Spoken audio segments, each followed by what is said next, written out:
Hello बच्चों। तो हम लोग शुरू कर रहे हैं आज प्रकाश का अपवर्तन शुरू करेंगे। प्रकाश का अपवर्तन क्या होता है, और ये जो चैप्टर है आपके क्लास 10th में और 12th दोनों में बहुत मोस्ट इंपॉर्टेंट लेक्चर है। What is the meaning of refraction of light. तो हम कोशिश करेंगे कि क्या क्या आज पढ़ लें। आज पढ़ेंगे प्रकाश का अपवर्तन, अपवर्तन के नियम, अपवर्तन की व्याख्या, अपवर्तनांक रिफ्रैक्टिव इंडेक्स क्या होता है, ठीक ना। अपवर्तन के नियम में पढ़ेंगे स्नेल का नियम क्या होता है, न्यूटन ने क्या नियम दिया, हाइगेंस ने क्या नियम दिया, इन सब पर हम लोग चर्चा करने वाले हैं। तो let's start about what is the meaning of refraction of light. प्रकाश का अपवर्तन किसे कहते हैं, ठीक बेटा। तो प्रकाश का अपवर्तन क्या है, इस पर हम लोग चर्चा करेंगे। देखिए, हम ये जानते हैं कि प्रकाश जो होता है एक सीधी रेखा में चलता है, ये पढ़ाया गया है। रे ऑप्टिक्स में मान लिया जाता है कि प्रकाश क्या होता है, सीधी रेखा। प्रोपगेशन ऑफ लाइट जो है वो स्ट्रेट होता है, ये रे ऑप्टिक्स का हाइपोथेसिस होता है। तो रे ऑप्टिक्स में मान लिया गया कि प्रकाश सीधी रेखा में चल रहा है। अब क्या करेंगे बेटा, मान लीजिए कि हमारे पास दो माध्यम है। एक माध्यम है माध्यम 1 और एक है माध्यम 2। दो माध्यम मैंने लिया है। जैसे मान लीजिए कि अगर ये हवा ले लिया बेटा और ये क्या है, पानी ले लिया। दो माध्यम हमने लिया है, दोनों माध्यम होमोजीनियस होना चाहिए। यह भी एक होमोजीनियस मीडियम है और यह भी एक होमोजीनियस मीडियम। दो अलग अलग माध्यम है लेकिन दोनों होमोजीनियस मीडियम है। अब ये क्या है, जेड और जेड डैश, एक कहलाएगा अपवर्तक पृष्ठ। अपवर्तक पृष्ठ का मतलब एक ऐसा पृष्ठ जो दो समांगीय पारदर्शी माध्यमों को क्या कर रहा है, अलग कर रहा है। तो देखिए हमारा जेड जेड डैश दो मीडियम को सेपरेट कर रहा है। इसके नीचे क्या है, पानी है, और इसके ऊपर क्या है, हवा है। तो दो समांगी पारदर्शी माध्यमों को अलग करने वाला जो पृष्ठ होगा उसे हम कहेंगे अपवर्तक पृष्ठ, रिफ्रैक्टिंग सरफेस। तो हमारे पास एक रिफ्रैक्टिंग सरफेस हमने लिया है, जेड और जेड डैश। ये हवा है और ये पानी है। इनमें तुलना करें तो हवा क्या हो कहलाएगा, हवा हो जाएगा आपका विरल माध्यम, और पानी जो हो जाएगा वो एक सघन माध्यम होगा। क्योंकि हवा और पानी में पानी के जो मॉलिक्यूल्स होंगे वो पास पास होंगे। जिस माध्यम के अणु पास पास होंगे वो सघन कहलाएगा, और जिस माध्यम के अणु दूर दूर होंगे उसको विरल कहलाएगा। सघनता और विरलता एक रिलेटिव वर्ड है, एक सापेक्षिक शब्द है। हवा के सापेक्ष पानी सघन है, लेकिन कांच के सापेक्ष पानी विरल हो जाएगा ना, ध्यान रखना। ये मीडियम पर डिपेंड कर रहा है किससे आप कंपेयर उसका कर रहे हैं। चलिए, तो हवा विरल है और पानी क्या है, सघन है। ऐसा देखा गया है कि जब प्रकाश की किरण, देखिए एक प्रकाश की किरण है, जब तक ये हवा में है देखिए एकदम सीधे पथ पर आ रही है। लेकिन जो ही प्रकाश की किरण अगर हवा से पानी में प्रवेश करेगी तो जिस रास्ते पर वो जा रही थी वो अपने पथ से क्या होगी, विचलित हो जाएगी। अब देखिए एकदम सीधे नहीं जाएगी, जो ही माध्यम चेंज होगा, जब प्रकाश की किरण एक माध्यम से दूसरे माध्यम में जाएगी तो वह अपने पथ से विचलित हो जाएगी, भटक जाएगी। मतलब जिस रास्ते पर जा रही थी उस रास्ते पर नहीं जाएगी, उसमें एक डेविएशन देखने को मिलता है। अब देखेंगे जब भी प्रकाश की किरण हवा से पानी में प्रवेश करेगी तो वह क्या करेगी, सीधे न जाकर के वो अभिलंब की तरह क्या होती है, झुक जाती है। ये हो गया ए, ये हो गया ओ, ये हो गया B, and this is n and n dash. तो सबका नाम देख लीजिए, तो सबका नाम देख लेते कौन क्या है। देखिए ए ओ का नाम है आपतित किरण, ओ बी, ए ओ का नाम है आपतित किरण, ओ बी का नाम है अपवर्तित किरण, और यन यन डैश क्या है, अभिलंब है, नॉर्मल है, अभिलंब, ध्यान रखिएगा। और ये वाला कोण जो है वह कहलाएगा आपतन कोण। आपतित किरण और अभिलंब के बीच बनने वाला कोण आपतन कोण, और अपवर्तित किरण और अभिलंब के बीच बनने वाला कोण अपवर्तन कोण कहलाएगा। अपवर्तन कोण कहलाएगा। अपवर्तित किरण और अभिलंब के बीच बनने वाला कोण अपवर्तन कोण कहलाएगा। ठीक है। अब क्या होता है, ऐसा क्यों होता है, इस पर चर्चा हम करेंगे।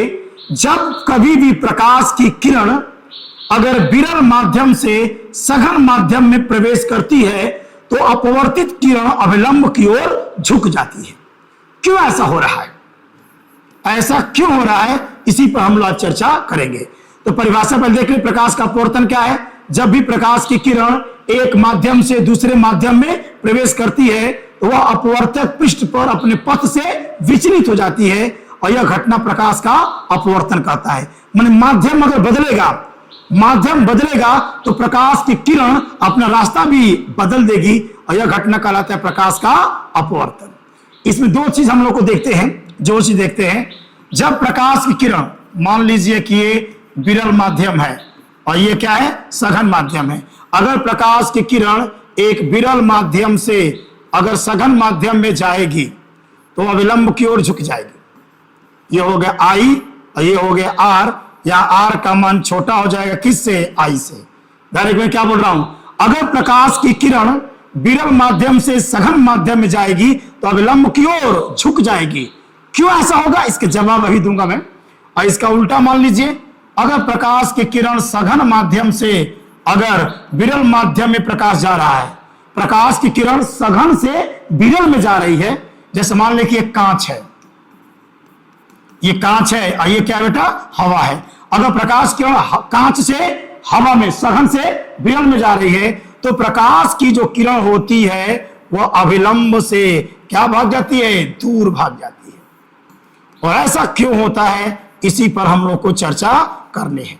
तो प्रकाश की किरण जब विरल माध्यम से सघन माध्यम में आएगी तो अपवर्तित किरण अविलंब की ओर झुक जाएगी, और जब प्रकाश की किरण सघन माध्यम से विरल माध्यम में जाएगी तो वह अविलंब से दूर भाग जाएगी। ये जरिए क्लियर। अब देखिए, इस पर एक क्वेश्चन में पूछता हूं, क्या है, मान लीजिए, मान लो बेटा ये हवा है, हवा माने कौन सा माध्यम है, विरल माध्यम, और ये क्या है, सघन है, सघन माध्यम, यानी कि मान लेते हैं कि पानी है ना। प्रकाश मान लीजिए कि हवा से पानी में जा रहा है, ये हमारा जेड डैश एक अपवर्तक पृष्ठ है। मान लो बेटा ये अविलंब है और ये भी एक दो अविलंब में खींचा हुआ है। यहां से प्रकाश की किरण एक आ रही है, ये हम लोग की वेव क्या है, लाइट है। प्रकाश की किरण एक आ रही है ना, और मान लीजिए यहां पर जो किरण आ रही है वह है साउंड वेव, मान लेते हैं ये क्या है, ध्वनि की तरंग है, ध्वनि तरंग, ठीक है, ध्यान से समझना। मान लीजिए एक प्रकाश की किरण आ रही है कहां, हवा से पानी में प्रवेश कर रही है, और एक ध्वनि की तरंग आ रही है, हवा से पानी में प्रवेश कर रही है। देखते हैं क्या होता है। अब देखोगे कि जब भी प्रकाश की किरण हवा से जब पानी में प्रवेश करेगी तो वो अब अविलंब की ओर क्या हो जाएगी, झुक जाएगी। वो अविलंब की ओर क्या हो जाएगी, झुक जाएगी। जबकि अगर साउंड वेव हवा से पानी में प्रवेश करेगा तो वह अविलंब से क्या हो जाएगा, दूर भाग जाएगा, दूर भाग जाएगा। इसका मतलब है कि सघन विरल के आधार पर तो गड़बड़ हो गया ना। देखिए, अगर प्रकाश की किरण विरल से सघन में आ रही है तो अविलंब की ओर झुक रही है, जबकि साउंड वेव, ध्वनि की तरंग अगर हवा से देखिए, अगर प्रकाश की तरंग अगर हवा से पानी में प्रवेश कर रहा है तो अविलंब की ओर बेंड हो रहा है, अविलंब की ओर झुक रहा है। जबकि साउंड वेव, देखो साउंड जब वेव होती है, साउंड वेव अगर हवा से पानी में जा रही है तो अविलंब से क्या हो रही है, दूर भाग रही है। आखिर ऐसा क्यों होता है? इसका मतलब कि हम विरल और सघन के आधार पर हम अपवर्तन को सही ढंग से नहीं समझ पाएंगे। तो अपवर्तन को सही ढंग से समझने के लिए विरल और सघन यह प्रकाश के संदर्भ में सही है, लेकिन अगर दूसरी कोई तरंग लोगे तो गलत हो जाएगा। देखिए, जैसे आप लोग क्या बच्चा पढ़ा होगा कि प्रकाश विरल से सघन में जाएगा तो अविलंब की ओर झुकेगा, लेकिन यह नियम साउंड वेव फॉलो नहीं कर रही है। साउंड वेव उल्टा नियम फॉलो कर रही है। देखिए, साउंड वेव उल्टा फॉलो कर रही है। प्रकाश हवा से पानी में, माने प्रकाश हवा से माने विरल से सघन में जाएगा तो अविलंब की ओर झुक रहा था, जबकि साउंड वेव उल्टा कर दी। ऐसा क्यों हो रहा है? इसके अपवर्तन को सही ढंग से जानने के लिए मेरे हिसाब से विरल और सघनता से बहुत मतलब नहीं है ना। तो प्रकाश के अपवर्तन के लिए जिम्मेदार कौन है, उस फैक्टर को हम लोग समझेंगे कि रियली कौन सा फैक्टर अपवर्तन के लिए जिम्मेदार होता है। देखिए, अपवर्तन के लिए जो जिम्मेदार है, अगर मैं व्यापक में पढ़ाऊं जो सभी तरंगों पर लागू हो जाए, जब कोई भी तरंग एक माध्यम से दूसरे माध्यम में जब जाती है तो उस तरंग की जो स्पीड होती है वो चेंज होती है, और स्पीड चेंज होने की वजह से वो अपने पथ से क्या होती है, विचलित होती है। अपवर्तन का सही रीजन ये है, अपवर्तन क्यों हो रहा है उसके लिए जिम्मेदार स्पीड है बेटा। देखिए, जब प्रकाश हवा से कहां जा रहा है, पानी में जा रहा है, तो हवा में प्रकाश की चाल अगर v1 में और पानी में प्रकाश की चाल v2 है, और v2 छोटा होता है किससे, v1 से, क्योंकि प्रकाश की चाल सबसे अधिक कहां होती है, निर्वात में। निर्वात प्रकाश की चाल सबसे अधिक होती है, माने विरल माध्यम में प्रकाश की चाल अधिक होती है और सघन माध्यम प्रकाश की चाल कम होती है। तो देखिए, अगर प्रकाश की चाल हवा में v1 है और पानी में v2 है तो v2 छोटा होगा v1 से, प्रकाश की चाल पानी में कम हो जाती है। अगर कोई भी तरंग, ध्यान दो, अगर कोई भी तरंग, ये व्यापक नहीं बोल रहा हूं, यदि कोई भी तरंग अगर एक माध्यम से दूसरे माध्यम में जाए और अगर उसकी स्पीड कम हो जाए, स्पीड घट जाए, तो अविलंब की ओर झुक जाएगी, वह विलंब की ओर झुकेगी, वह किरण निश्चित रूप से अविलंब की तरफ क्या होगी, झुकेगी। और यदि कोई भी तरंग अगर एक माध्यम से दूसरे माध्यम में जाए, मान लो कि अगर ये v1 है और ये मान लेते हैं कि v2 है, अगर v2 बड़ा हो गया किससे, v1 से, अगर कोई तरंग एक माध्यम से दूसरे माध्यम में जाए और उसकी स्पीड बढ़ जाए, स्पीड ज्यादा हो जाए, तो निश्चित रूप से वह विलंब से क्या हो जाएगी, दूर भाग जाएगी। तो अब व्यापक से अब गलती नहीं होगा, मैं व्यापक नियम बोल रहा हूं। अगर कोई भी तरंग एक माध्यम से दूसरे माध्यम में जाए और अगर उसकी स्पीड कम हो जाए तो अपवर्तित तरंग अविलंब की ओर झुक जाएगी। अगर कोई तरंग एक माध्यम से दूसरे माध्यम में जाए और उसकी स्पीड बढ़ जाती है तो वह अविलंब से क्या होगी, दूर भाग जाएगी। इस घटना की सही व्याख्या जो किया उस वैज्ञानिक का नाम हाइगेंस था। हाइगेंस ने इसकी व्याख्या किया है, यानी कि हाइगेंस द्वारा अपवर्तन की व्याख्या। हाइगेंस ने अपवर्तन की व्याख्या किया है। हालांकि अपवर्तन की व्याख्या न्यूटन साहब ने भी किया था, जो बाद में चल के अभी उसको गलत अस्वीकार कर दिया गया, लेकिन हाइगेंस ने अपवर्तन की एकदम सटीक व्याख्या किया है, अपवर्तन क्यों होता है। देखिए, अपवर्तन को समझाने के लिए हाइगेंस ने बताया कि मान लीजिए प्रकाश के बारे में पढ़ते हैं, प्रकाश के बारे में पढ़े तो मान लीजिए कि एक प्रकाश है, प्रकाश की किरण हवा से कहां जा रही है, पानी में जा रही है। जब प्रकाश किरण हवा से पानी में जाएगी तो हवा में प्रकाश की चाल है v1 और पानी में प्रकाश की चाल है v2, और v2 का मान छोटा होता है v1 से, क्योंकि प्रकाश की चाल सघन माध्यम में कम हो जाती है। ये कौन सी किरण है, प्रकाश है बेटा, ये प्रकाश है। अगर प्रकाश की किरण हवा से पानी में आएगी तो उसकी चाल कम हो जाएगी। और हाइगेंस ने एक फार्मूला दिया है, हाइगेंस ने अपवर्तन के संदर्भ में एक फार्मूला दिया है, साइन आई बटा साइन आर बराबर v1 बाई v2। ये है हाइगेंस का नियम। और हाइगेंस का नियम साइन आई बटे साइन आर बराबर v1 बाई v2 ये समझा देगा कि अपवर्तन क्यों हो रहा है। हमें क्या जानना है, हमें जानना है कि जब प्रकाश की किरण हवा से अगर पानी में जा रही है तो अपने रास्ते से क्यों विचलित हो रही है। इसका सही आंसर दिया हाइगेंस ने। हाइगेंस ने बताया कि जब कहीं भी किसी भी तरंग का अगर अपवर्तन होगा तो इस नियम को फॉलो करेगी, साइन आई बटे साइन आर बराबर v1 बाई v2।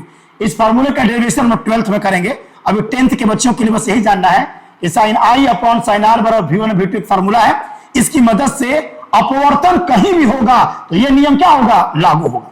और इसका डेरिवेशन हम लोग 12th में करेंगे जब secondary wavelet theory of Huygens पढ़ेंगे। तो चलिए, तो साइन आई बटे साइन आर बराबर v1 और v2 यह अपवर्तन को समझा देगा अपवर्तन क्यों हो रहा है। देखिए, जब भी कोई प्रकाश की चाल या कोई भी तरंग जब एक माध्यम से दूसरे माध्यम में जाएगी और अगर उसकी चाल बदल जा रही है, चाल बदलेगी, स्पीड चेंज होगा, अगर स्पीड चेंज होगा तो अपवर्तन होगा।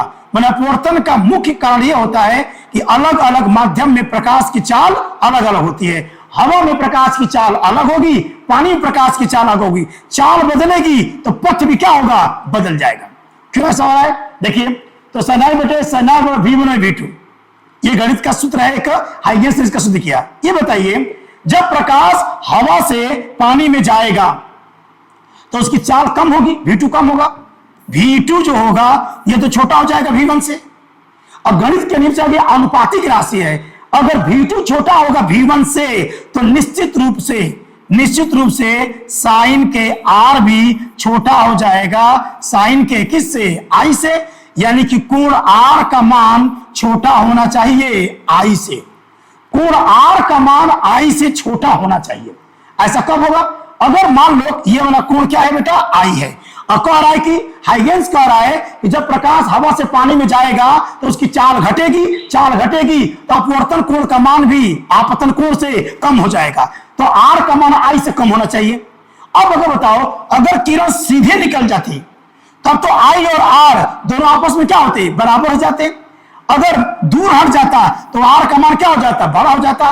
R का मान I से कम होना चाहिए। ऐसा तभी होगा जब प्रकाश की किरण जब हवा से पानी में जाएगी तो अपवर्तित किरण अविलंब की ओर झुकेगी, अविलंब की ओर झुकेगी तो R का मान I से क्या हो जाएगा, कम हो जाएगा। इसका मतलब निश्चित रूप से इसका मीनिंग हो गया जब भी प्रकाश की किरण यदि हवा से कहां आ रही है, पानी में आ रही है, यानी कि विरल से कहां रही बेटा, सघन में आ रही है, इसमें चाल है V1, इसमें चाल है V2, और V2 छोटा होता है V1 से, क्योंकि प्रकाश की चाल फोको एक्सपेरिमेंट से सिद्ध किया जा चुका है कि सघन माध्यम में प्रकाश की चाल कम होती है और विरल माध्यम प्रकाश की चाल अधिक होती है।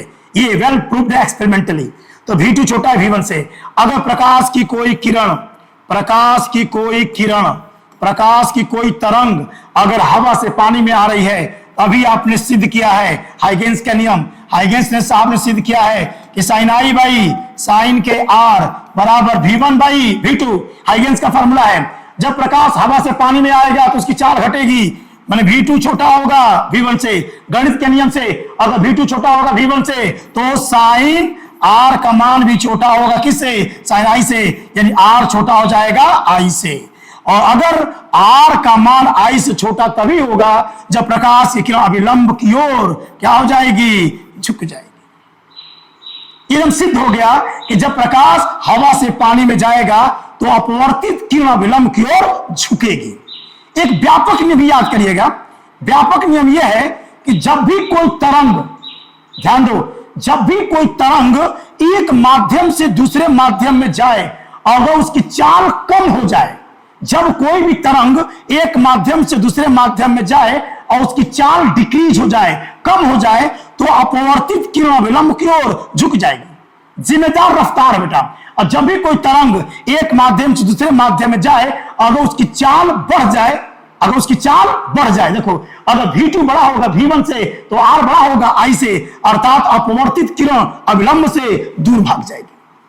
तो अपवर्तन का मुख्य कारण यह है कि अलग अलग माध्यम में तरंगों की रफ्तार अलग अलग होती है। अगर प्रकाश के बारे में बात करें तो चूंकि अलग अलग माध्यम में प्रकाश की चाल अलग अलग होती है, इसलिए प्रकाश की जब कोई भी तरंग एक माध्यम से दूसरे माध्यम में जाएगी तो उसकी चाल बदलती है, और चाल बदलने की वजह से उसका पथ भी बदल जाता है।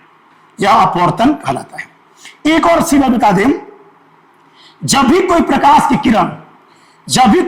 की किरण अगर एक माध्यम से, ध्यान दे बेटा, अगर कोई प्रकाश की किरण एक माध्यम से जब दूसरे माध्यम में जाती है तो क्या चीज नहीं बदलता है, ध्यान रखना। अगर प्रकाश की किरण अपवर्तन के दौरान, देखिए अगर इसकी रफ्तार V1 है, इसकी रफ्तार V2 है, माने चाल क्या होती है, बदल जाती है। जब कोई तरंग एक माध्यम से दूसरे माध्यम में जाएगी तो उसकी चाल बदल जाती है। क्या क्या बदल जाता है, देखिए चाल में परिवर्तन होगा, चाल बदल जाएगी, तरंगदैर्घ्य बदल जाएगा, कलर रंग भी क्या होगा, बदल जाएगा, आयाम भी क्या होगा बेटा, आयाम भी बदल जाएगा। क्या चीज नहीं बदलेगा, तो वह जो आवृत्ति ध्यान देखना बेटा, आवृत्ति न्यू क्या होता है, नियत रहता है। ये सबसे इंपॉर्टेंट एक फार्मूला है, एग्जाम में आ चुका है क्वेश्चन ये, कि जब भी कोई प्रकाश की तरंग एक माध्यम से दूसरे माध्यम में जाएगी तो उसकी चाल बदल जाएगी, उसका तरंगदैर्घ्य बदल जाएगा, उसका रंग भी बदल जाएगा, उसका आयाम भी बदल जाएगा, लेकिन उसकी आवृत्ति क्या रहती है, कांस्टेंट रहती है। तो फ्रीक्वेंसी हमेशा क्या रहेगी, कांस्टेंट रहेगी। इस बात का हमेशा ध्यान रखिएगा। अपवर्तन के दौरान क्या नियत रहता है, आवृत्ति नियत रहता है, फ्रीक्वेंसी चेंज नहीं होती है, फ्रीक्वेंसी चेंज नहीं होती है। चलिए अब हम पढ़ते हैं तो अपवर्तन के नियम, अपवर्तन के नियम देखें। तो अपवर्तन के नियम में, अपवर्तन के नियम में दो नियम होते हैं। अपवर्तन के कितने नियम बेटा, अपवर्तन के दो नियम। अपवर्तन का पहला नियम वही है, आपतित किरण, अपवर्तित किरण तथा अविलंब तीनों एक ही समतल में स्थित होते हैं। वही होगा बेटा, जब भी आपका आपतित किरण, आपतित किरण, आपतित किरण, अपवर्तित किरण, अपवर्तित किरण एवं अभिलंब, एवं अभिलंब क्या होते हैं, एक ही तल में, एक ही समतल में, एक ही समतल में स्थित होते हैं, है ना। जिस समतल में, मैंने अगर आपतित किरण ब्लैक बोर्ड को छू के आ रही है तो अपवर्तित किरण भी ब्लैक बोर्ड को छुएगी ना। जिस तल में आपतित किरण होता है उसी तल में अपवर्तित किरण भी होगा और उसी तल में अभिलंब भी होता है। तो आपतित किरण, अपवर्तित किरण और अभिलंब तीनों एक ही समतल में स्थित होते हैं। और दूसरा जो मोस्ट इंपॉर्टेंट नियम है अपवर्तन का, दूसरा नियम जिसको हम बोलते हैं स्नेल का नियम। स्नेल का नियम मोस्ट इंपॉर्टेंट बेटा, स्नेल का नियम। स्नेल साहब ने क्या बताया, स्नेल ने कहा कि अगर अपवर्तन हो रहा है, मान लीजिए प्रकाश की जो किरण है वह हवा से कहां रही बेटा, पानी में आ रही है ना। एक प्रकाश किरण एक माध्यम से मान लीजिए दूसरे माध्यम में प्रकाश किरण आ रही है, यह कौन सा कोण होगा, I, और यह कौन सा कोण होगा, R। अगर प्रकाश की किरण अगर एक माध्यम से दूसरे माध्यम में आ रही है, यानी अपवर्तन हो रहा है, अपवर्तन हो रहा है, तो इसमें चाल कितना बेटा, इसमें चाल है आपका V1 और इसमें चाल कितना है V2, है ना। और स्नेल ने यह बताया कि अपवर्तन के दौरान यदि अपवर्तन हो रहा है तो अपवर्तन के संदर्भ में आपतन कोण की ज्या और अपवर्तन कोण की ज्या का जो अनुपात है वह एक नियतांक के बराबर होता है। एक निश्चित तरंग दैर्घ्य के प्रकाश तरंग के लिए, एक निश्चित तरंग दैर्घ्य के प्रकाश तरंग के लिए आपतन कोण, आपतन कोण का ज्या, साइन को हिंदी में ज्या बोलते हैं, आपतन कोण का ज्या, साइन को हिंदी में ज्या कहा जाएगा। तो बोलेंगे अपवर्तन के दौरान आपतन कोण का ज्या तथा अपवर्तन कोण के ज्या का अनुपात एक नियतांक के बराबर होता है और इस नियतांक का एक नाम दिया गया है साइन I, और ये हो जाएगा साइन R। इस नियतांक को कहा जाएगा, मान लो कि अगर पहला माध्यम 1 है और दूसरा, पहले माध्यम को 1 माने, दूसरा माध्यम को 2 नाम दे, तो इसे इस नियतांक का नाम है 1 and 2। क्या नाम है, 1 and 2 इसका नाम है, या इसका ऐसे भी नाम दिया जाएगा N2/N1। क्या है, अगर पहले माध्यम का रिफ्रैक्टिव इंडेक्स N1 है और दूसरे माध्यम का रिफ्रैक्टिव इंडेक्स N2 है। अभी बताएंगे रिफ्रैक्टिव इंडेक्स का मतलब क्या होता है, एब्सोल्यूट रिफ्रैक्टिव इंडेक्स और रिलेटिव रिफ्रैक्टिव इंडेक्स क्या होता है, अपवर्तनांक क्या होता है, इसका बहुत इंपॉर्टेंट रोल है इसमें। चलिए, तो स्नेल का नियम, आपतन को अपवर्तन के दौरान, अपवर्तन कहीं भी हो रहा होगा तो वह स्नेल का नियम लागू होगा। अपवर्तन के दौरान एक निश्चित तरंगदैर्घ्य के प्रकाश तरंग के लिए आपतन कोण का ज्या और अपवर्तन कोण की ज्या का अनुपात एक नियतांक के बराबर होता है और इस नियतांक को इस नियतांक को पहले माध्यम के सापेक्ष दूसरे माध्यम का अपवर्तनांक कहते हैं। 1 और 2 क्या है? 1 और 2 को पढ़ना बेटा। 1 और 2 का मतलब है, जैसे आप प्रकाश क्या होता है? प्रकाश हवा से कहां जा रहा था? पानी में जा रहा था। हवा से पानी में जा रहा था, तो उसको लिखा जाएगा ANW। क्या लिखेंगे? ANW। A from air to water, ANW। और ANW का मतलब क्या है? ANW का मतलब है हवा, हवा के सापेक्ष, हवा के सापेक्ष जल का अपवर्तनांक, जल का अपवर्तनांक, जल का अपवर्तनांक।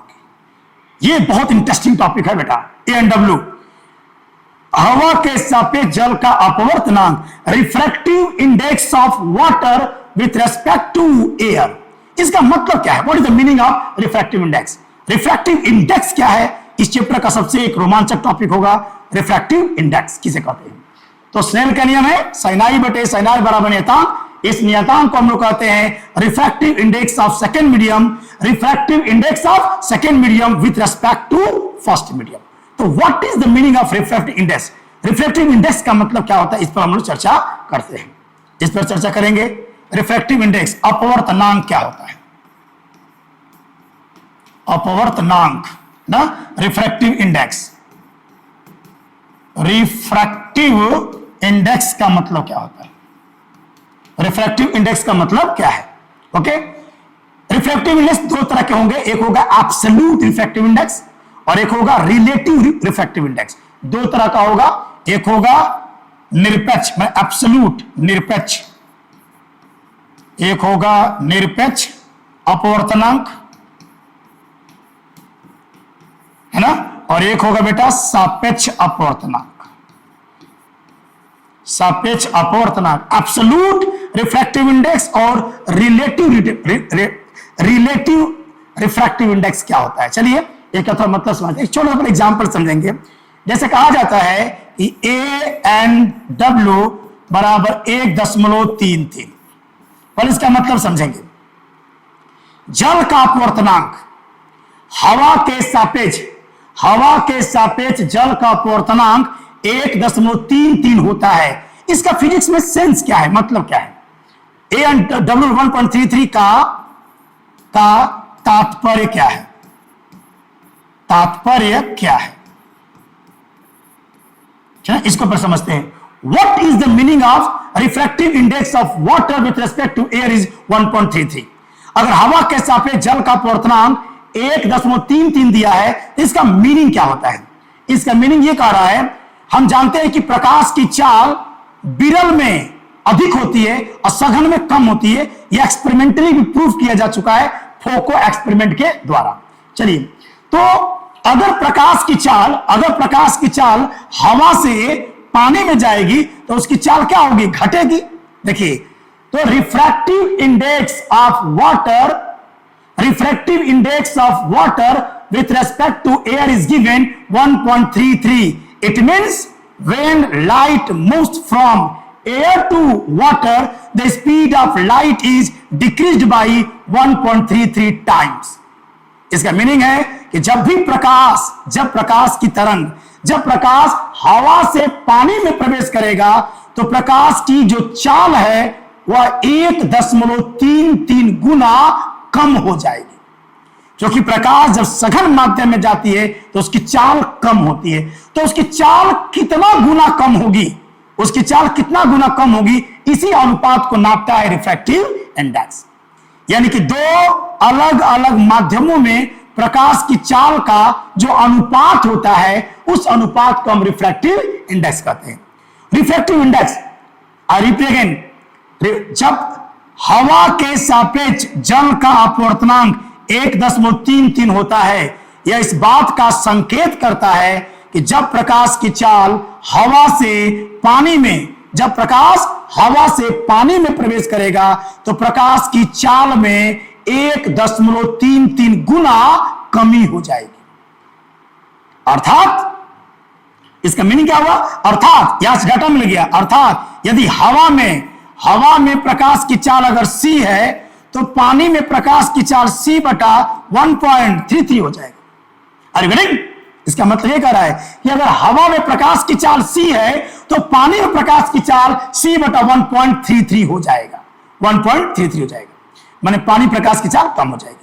तो चलिए, अपवर्तनांक मतलब अपवर्तनांक से हमको जानकारी मिलता है, 2-3 बातें अपवर्तनांक से जानकारी हमको मिल जाता है। जैसे एक डाटा लिखो, अगर मैं एक डाटा लिखता हूं बेटा, देखो जैसे मान लीजिए यहां पर मैं लिख देता हूं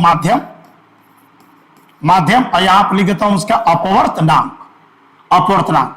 जैसे मान लीजिए कि पानी, तो पानी का अपवर्तनांक 1 क्या होता है, 3 ये हवा के सापेक्ष है या निर्वात के सापेक्ष मान लीजिए।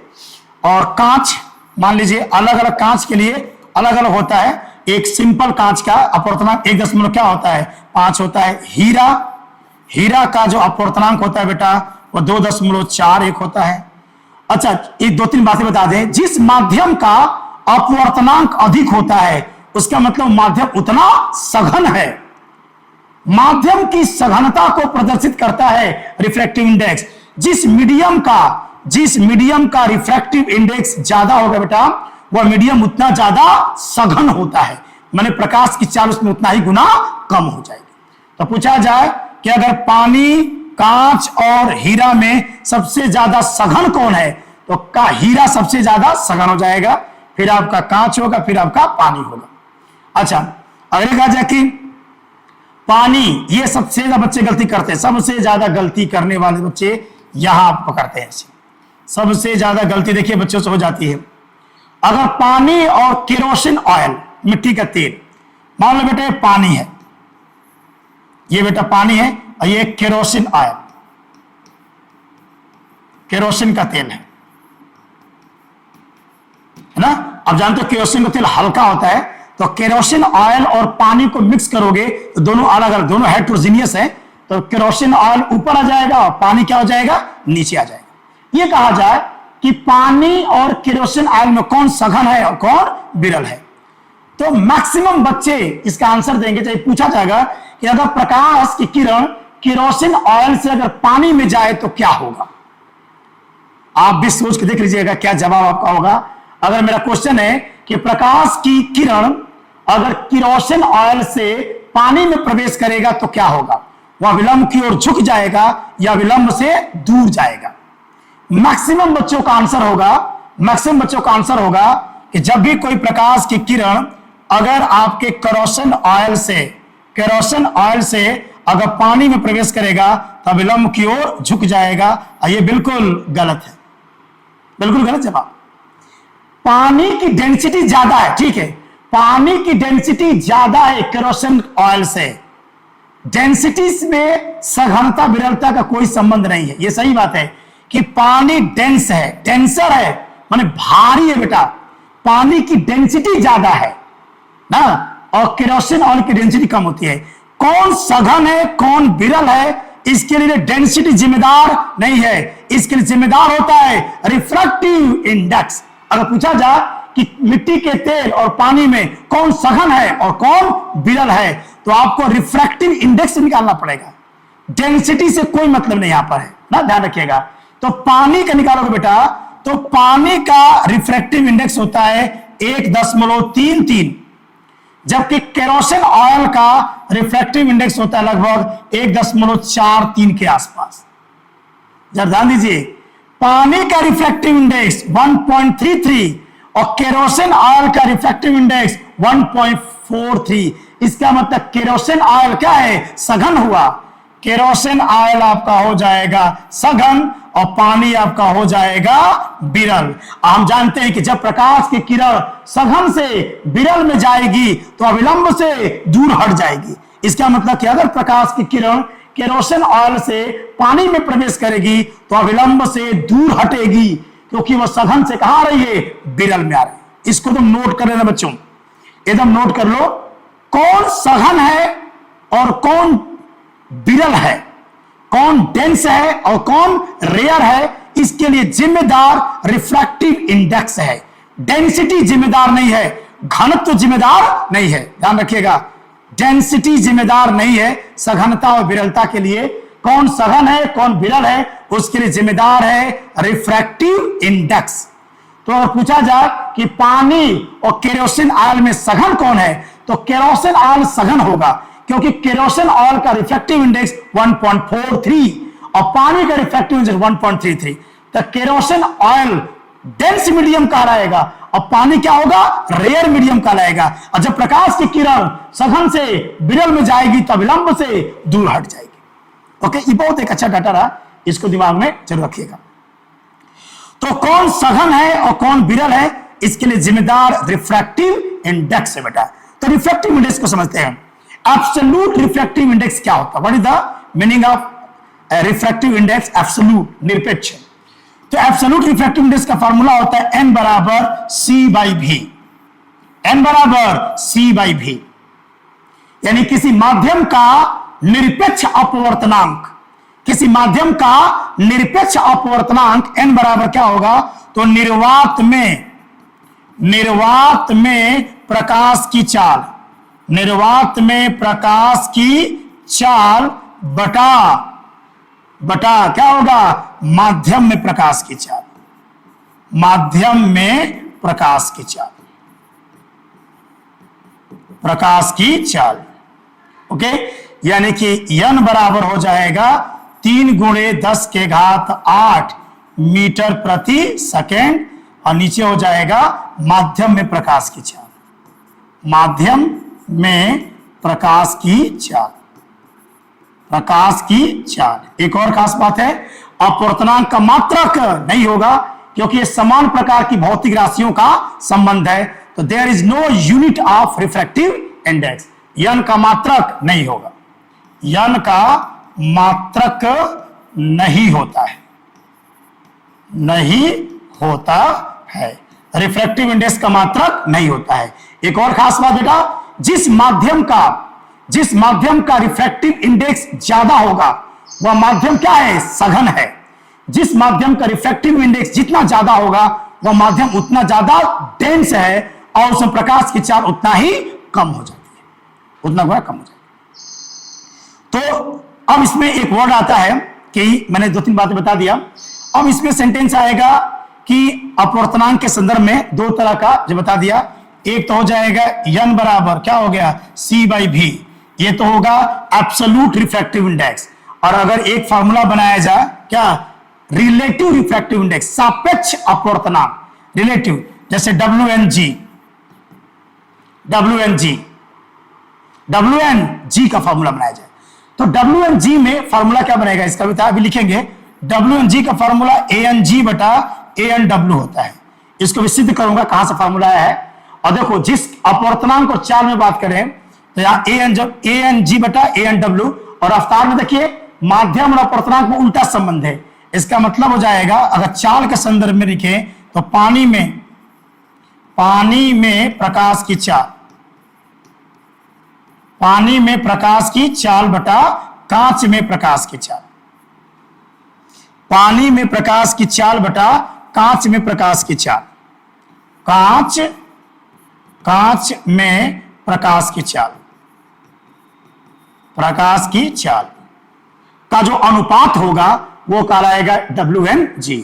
तो WNG का जो फॉर्मूला मैं लिखा हूं, देखो WNG कैसे लिख रहा हूं, WNG का एक फॉर्मूला बता रहा हूं कि ANG बटा ANW, या इसको कहेंगे कि VW बाई VG, माने पानी में प्रकाश की चाल बटे कांच में प्रकाश की चाल का जो अनुपात है वो WNG, refractive index of glass with respect to water का रहेगा। अब इसमें बहुत एक इंपॉर्टेंट फार्मूला पढ़ना है। एक फार्मूला इसमें बेटा प्रूव करेंगे कि 1n2 इंटू 2n1 बराबर क्या होता है, 1 होता है। ये प्रकाश की उत्क्रमणीयता के नियम से सिद्ध कर दूंगा अभी मैं, इसको पढ़ो क्या होता है। इसका मतलब क्या हुआ कि अगर ANG इंटू GNA बराबर क्या होगा बेटा, 1 हो जाएगा। इसका मतलब कि GNA बराबर 1 बटा क्या हो जाएगा, ANG। तो अगर ANG पता है तो GNA का मान निकल सकते। जैसे मान लीजिए कि यदि दे दे कि ANG बराबर 3/2, अगर ANG का मान 3/2 है तो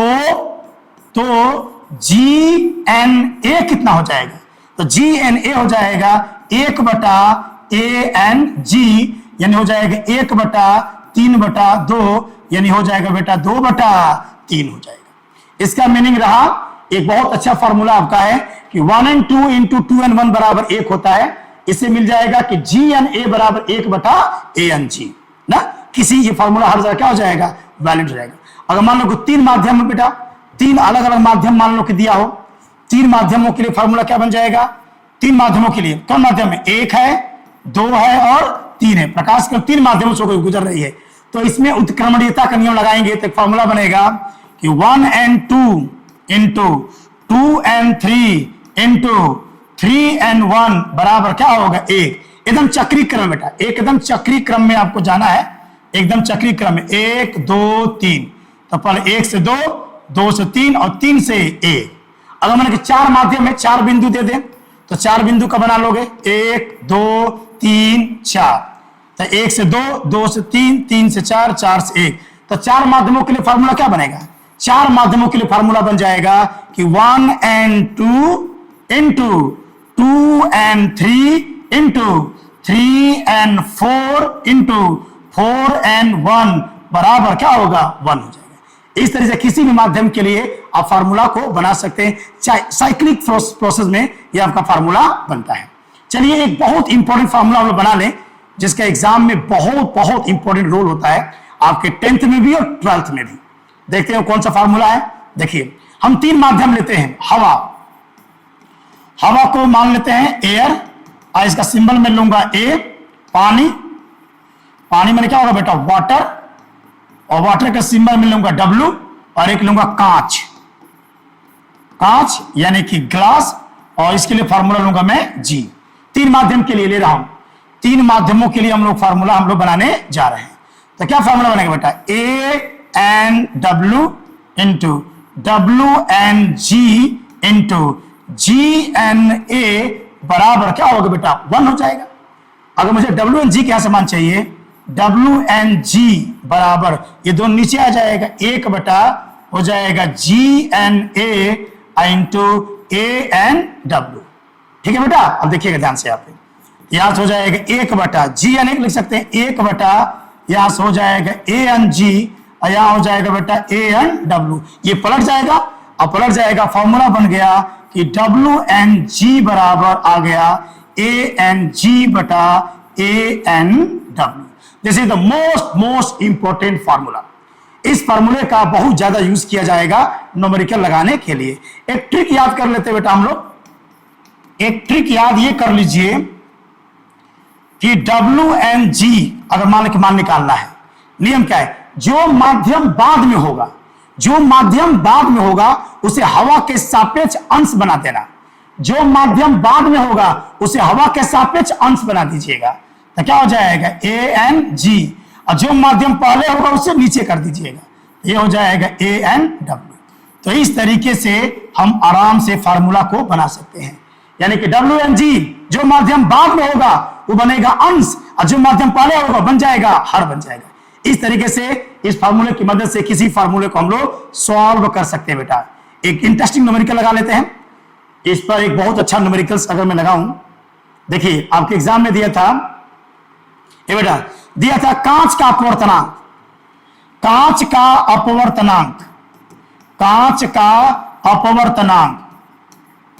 ठीक है बेटा, कांच का अपवर्तनांक दिया था 3/2। अच्छा काखाई लिखा है कांच का अपवर्तनांक किसके सापेक्ष है ये नहीं दिया है, तो हवा के सापेक्ष मानिएगा। खाली लिखा है कांच का अपवर्तनांक किसके सापेक्ष है नहीं दिया है, तो हवा के सापेक्ष मान लीजिएगा। इसका मतलब कि A and G आपको दिया है बेटा 3/2, और कह देगा कि पानी का अपवर्तनांक, क्या लिखा है, पानी का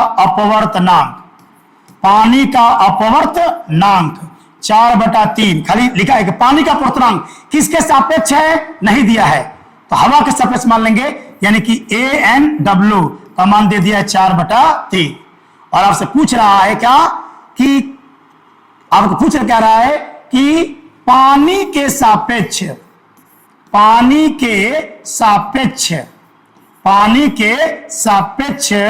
कांच का अपवर्तनांक निकालिए, कांच का अपवर्तनांक ज्ञात कीजिए। अपवर्तनांक ज्ञात कीजिए। This is the most important question. पानी के सापेक्ष कांच का अपवर्तनांक का सिंबल क्या लिखोगे? इसका सिंबल होगा WnG। पानी के सापेक्ष कांच का अपवर्तनांक WnG, और WnG बराबर होगा, ये फॉर्मूला पढ़ाया गया है, जो माध्यम बाद में वो अंश बन जाएगा, यानी कि AnG और नीचे हो जाएगा बेटा AnW। तो AnG का मान आपको दिया है, AnG का मान दिया है 3/2 और AnW का मान दिया है 4/3, यानी कि 9/8। This is the most important question. इस तरह आसानी से क्वेश्चन को हम लोग क्या कर सकते हैं बेटा? सॉल्व कर सकते हैं। उदाहरण लीजिए,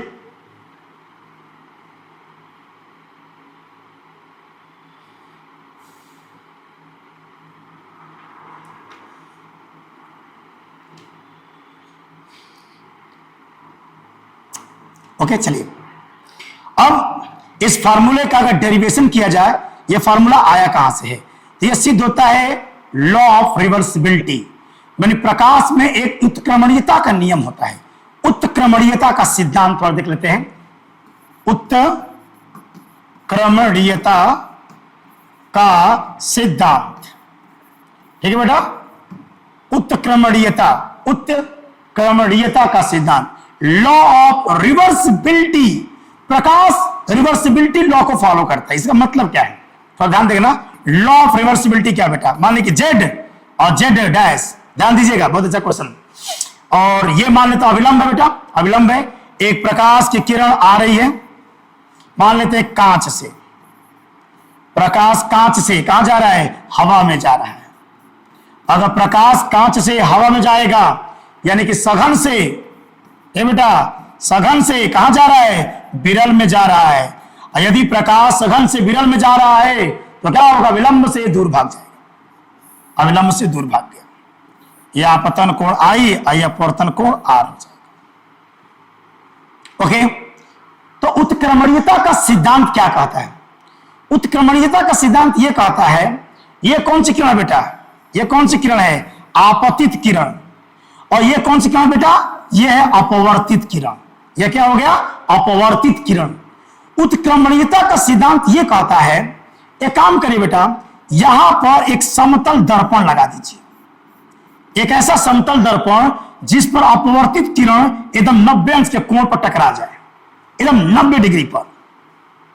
जानते हैं ना, अगर समतल दर्पण पर कोई प्रकाश की किरण एकदम अविलंबो टकराएगी तो उसी पथ पर क्या होगी? वापस लौटेगी, यह रिटर्न होगी। इसका मतलब कि अपवर्तित किरण वापस लौटेगी। और ध्यान देना, अगर अपवर्तित किरण वापस लौटेगी तो जिस रास्ते से आई है उसी रास्ते से वापस जाएगी। यानी अगर ये आपतित किरण है तो ये अपवर्तित किरण का काम कर रही है। यदि अपवर्तित किरण को आपतित बनाओगे तो आपतित स्वतः अपवर्तित हो जाएगा। खतरनाक क्या बोलोगे? ये अगर ये आपतित किरण है और ये क्या है? अपवर्तित है। यदि अपवर्तित को आपतित बनाओगे, मन अगर ये मान लो कि प्रकाश उधर से उल्टा जा रहा है, अगर ये आपतित होगा तो ये अपवर्तित हो जाएगा। यदि अपवर्तित किरण को आपतित किरण में बदल दोगे तो आपतित स्वतः अपवर्तित हो जाएगा। यानी प्रकाश जिस रास्ते से आता है ठीक उसी रास्ते से वापस जाएगा, ठीक उसी रास्ते से वापस जाएगा, एकदम वही रास्ता उसका होगा ना। प्रकाश भूलेगा नहीं बेटा, रास्ता नहीं भूल पाएगा, ये ध्यान रखिएगा। देखिए जैसे मान लो कि ये रहा प्रकाश ना, ये कौन सी किरण है बेटा? AO। अगर मैं B देता हूं यहां पर, ये Z डैश और ये हो गया N और N डैश। थोड़ा ध्यान समझना क्या मैं कर रहा हूं। ये कौन सा कोण है बेटा? I। और ये कौन सा कोण है? R। ये माध्यम 1, ये माध्यम 2। लगाइए स्नेल का नियम लगा दीजिए, स्नेल का नियम लगाइए। तो स्नेल का नियम लगाता हूं। स्नेल का नियम, प्रकाश आ रहा है पहले माध्यम से दूसरे माध्यम में आ रहा है, तो स्नेल का नियम होगा साइन के I बटा साइन के R बराबर 1 और 2। समीकरण नंबर 1। अब ये काम करना है, जो आपतित किरण है बेटा, आपतित किरण, जैसे ध्यान से देखो, जो आपतित किरण है यहां पर, इस आपतित किरण को ऐसा समतल दर्पण सेट करिए कि एकदम 90 डिग्री पर आके गिरे, एकदम 90 डिग्री पर। तो एकदम जब 90 डिग्री पर आके गिरेगा ना तो उसी रिटर्न होगी। अब देखो वापस जा रही है, अब ये किरण क्या होगी, वापस लौट रही है, एकदम ठीक उसी पथ पर क्या होगी, वापस लौटेगी। अब जब वापस लौटेगी ना बेटा, तो वापस लौट रही है, तो अब ये क्या बन जाएगा, ये बन जाएगा आपतित किरण, और ये बन जाएगा अपवर्तित किरण। उत्क्रमणिकता का नियम यह कहता है कि यदि अपवर्तित किरण को आपतित बनाओगे तो आपतित किरण स्वतः अपवर्तित हो जाएगी। मैंने प्रकाश जिस रास्ते से होकर आया है ठीक उसी रास्ते से वापस जाएगा। तो मान लो प्रकाश अब लौट के वापस जा रहा है, तो वापस जा रहा है उस संदर्भ में यह हमारा आपतित किरण होगी, यह हमारी अपवर्तित किरण हो जाएगी, यह हमारा आपतन कोण होगा, यह हमारा अपवर्तन कोण हो जाएगा। जब वापस लौट के जा रहा है उस दशा में हमारा यह आपतन कोण कहलाएगा, यह हमारा अपवर्तन कोण कहलाएगा। तो लौट के वापस जा रहा है उसके संदर्भ में लगाइए स्नेल का नियम। फिर से दूसरा तो हो जाएगा साइन के आर, और ये हो जाएगा बेटा साइन के आई। अब जा रहा है दूसरे माध्यम से पहले माध्यम में जा रहा है, तो हो जाएगा 2n1। समीकरण नंबर 2, दोनों का गुणा कर दीजिए, समीकरण 1 में समीकरण 2 का गुणा कर दीजिए, तो आ जाएगा साइन आई, और ये हो जाएगा साइन आर, और यहां पर साइन आर, और ये हो जाएगा साइन आई बराबर 1n2 इंटू 2n1। कैंसिल बेटा, ये सब कट गया, और इसकी वैल्यू कितना आ गया, 1। तो 1 बराबर आ जाएगा 1n2 इंटू 2n3। एकदम करेक्ट आंसर। यह है उत्क्रमणीयता का सिद्धांत, law of reversibility, law of reversibility. उत्क्रमणीयता के सिद्धांत पर सवाल को लगा सकते हैं।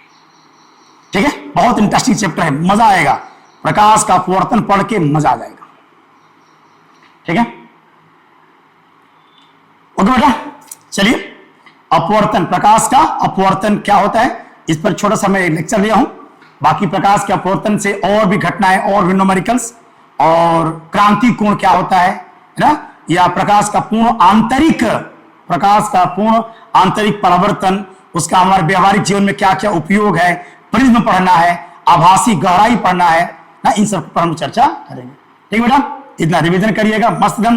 कोई दिक्कत होगा बेटा तुरंत कमेंट्स करिए ना, वीडियो को लाइक और सब्सक्राइब कीजिए, और मन लग पूरा 10th का सुनो, पूरे क्लास 10th का एकदम एक एक टॉपिक पढ़ाऊंगा, पूरा 10th का एकदम एक एक टॉपिक, वो फिजिक्स हो, केमिस्ट्री हो, मैथमेटिक्स हो, तीनों आपको इसमें एक एक लेसन, एक एक टॉपिक को पढ़ाया जाएगा। ठीक है ना, इसके बाद हम लोग अध्ययन भी साथ में कर रहे हैं 12th के बच्चों का भी, कोशिश करें कि 12th के बच्चों का भी पूरा फिजिक्स केमिस्ट्री मैथ आपको दे दिया जाए।